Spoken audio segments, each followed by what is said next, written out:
Lukas 6:32-36. Kung kayo'y umiibig sa mga umiibig sa inyo, ano ang mapapala ninyo? Ang mga makasalanan man ay umiibig sa mga umiibig sa kanila. At kung gumawa kayo ng mabuti sa mga gumagawa sa inyo ng mabuti, ano ang mapapala ninyo? Sapagkat gayon din ang ginagawa ng mga makasalanan. Kung kayo'y magpahiram lamang sa mga taong mayroon kayong inaasahang tatanggapin, ano ang mapapala ninyo? Ang mga makasalanan man ay nagpapahiram sa mga makasalanan upang tanggapin nilang muli ang gayon ding halaga. Subalit, ibigin ninyo ang inyong mga kaaway at gumawa kayo ng mabuti.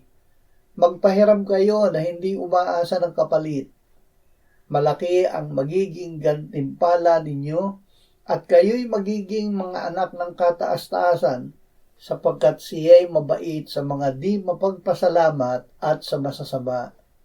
Maging maawain kayo gaya ng inyong Ama na maawain. Ang pag-ibig sa kaaway.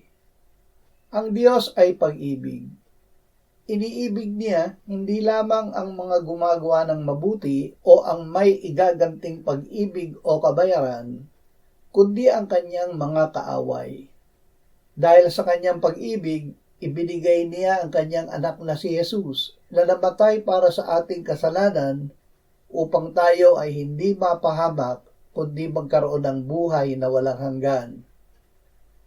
Pinatutunayan ng Diyos ang kanyang pag-ibig sa atin noong si Kristo ay namatay para sa atin, noong tayo ay makasalanan pa.